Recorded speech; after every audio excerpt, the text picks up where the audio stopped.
I'm Mikhail.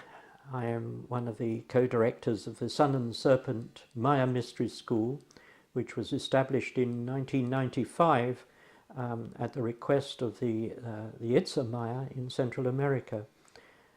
Currently I live in Spain, where I do work in connection with the transition movement and also as a representative of the Findhorn Foundation in Andalusia. The message I would like to put over today is first and foremost about destroying some of the negativity of this fear that people are having about 2012 and what may occur at that time. Because we are in danger of having another Y2K episode that happened at the millennium, and 2012 will come and go, and people will say, well, some have made a lot of money out of it with stupid films or stupid allegations that this and that and the other is going to happen, and what now? But the real purpose of what lies behind 2012 doesn't rest just with the year 2012, Anno Domini, but a consciousness and an evolutionary process for the whole of the world, rather than just what the Maya themselves are originally talking about. Certainly since my very early age, and here I am now at 75 years old, I've been aware of a change in human consciousness that has rapidly taken place, particularly evolving since the end of the Second World War. We began to see in the 1960s the hippie movement, and thereon after that an awareness of the new age. Well, I would like to suggest that this was part of a far greater plan of evolutionary change in human consciousness. And where we are moving now in the 21st century is another level of what was begun in the evolutionary processes of human consciousness in the 60s and the 70s. What do you think was the spark for that, that growth in evolution?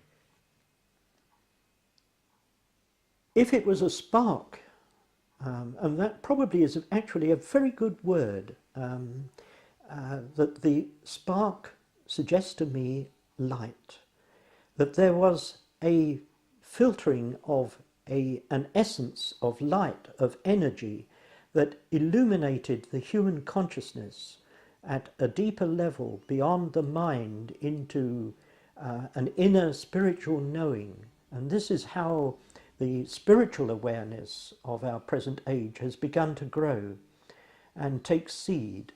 And this light has become embodied in many, many people now, as they begin to realize that the old thought forms, the old system which has been in place at all levels of colonialism, of economics, of exploitation, of greed, is no longer going to be working in the future. It's already crumbling.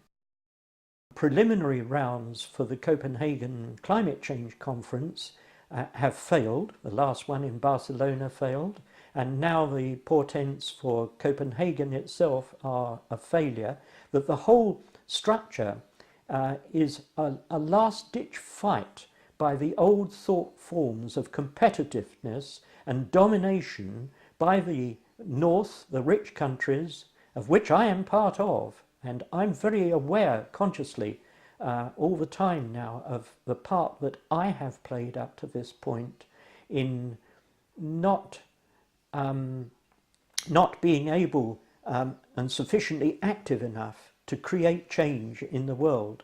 And this is one of the reasons why I'm now in front of a camera, because I owe it to my grandchildren, to the children I see around me in the world, to tell them, to tell the world that we cannot go on any longer as it has been going on up to now.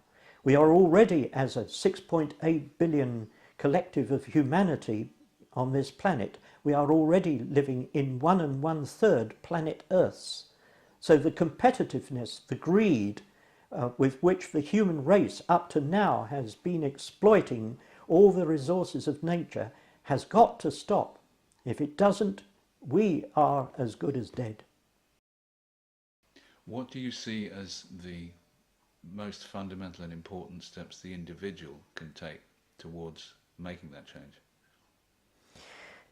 The most fundamental and most important step we can take is to realise that society, that governments, that leaders of the world do not represent us any longer in our passion, in our hearts for a better way of living.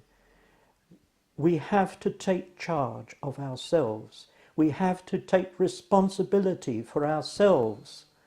We have to realise that through building community, through being in small groups of people, the tribal essence that is embodied deeply within our psyche as human beings, that has got to flower again, that has got to blossom.